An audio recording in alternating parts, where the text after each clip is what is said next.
ikaw ay natutong magmahal, nasaktan at nabigo, lumuha at natuto na ang pag-ibig nga pala'y hindi isang laro.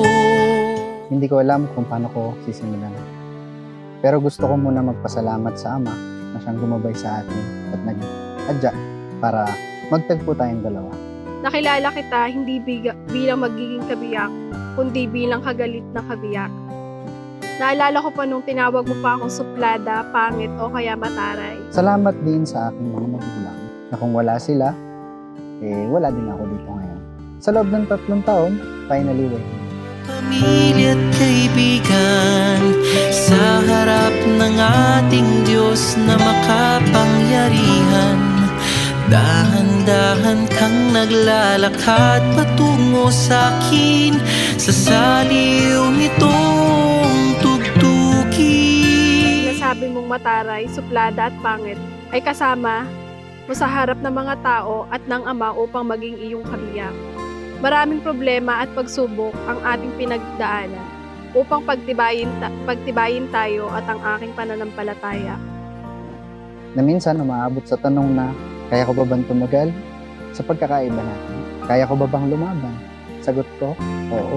Isang pinakamatinding pagsubok na ating pinagdaanan ay dumaan sa atin itong 1 linggo lamang. Akala ko ay patuloy na tayong paghihiwalay ng tadhana. Minsan nga ay naiisip ko na sumuko na. Pero alam kong mali ang sumuko. Hinarap ko ang mga pagsubok at sa tulong ng Ama, nalagpasan at natapos din ang pagsubok na ito. Nahanap din kita, bigay sa akin ng Diyos na lumikha.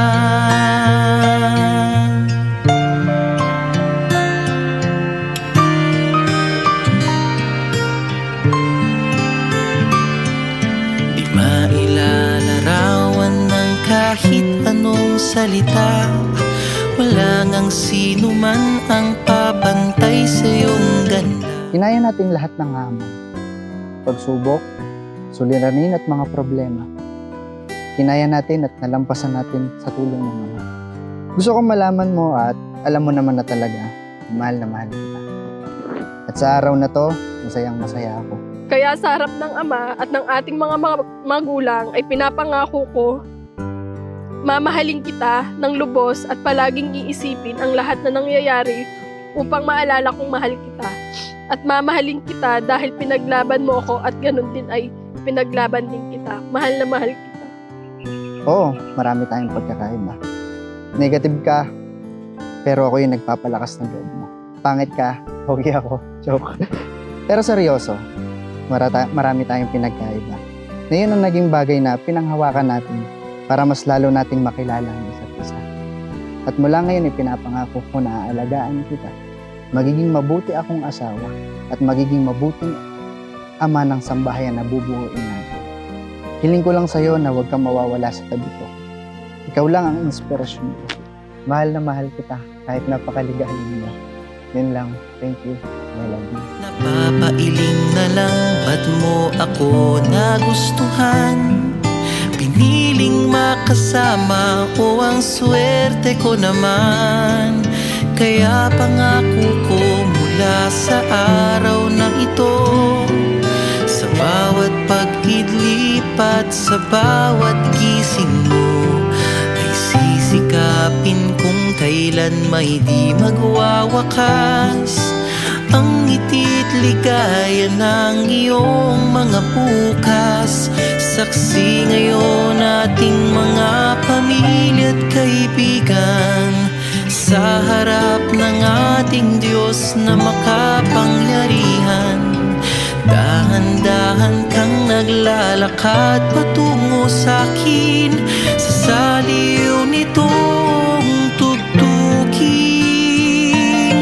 Tan-tananan, tan-tananan, ikaw nga ang babaeng aking papakasalan.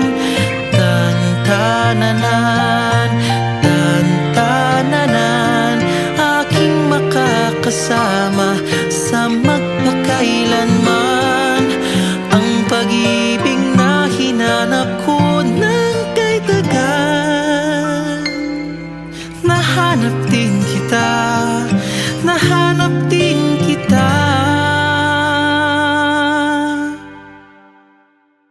Ikaw pala sinta, ang bigay sa akin ng Diyos na lumikha.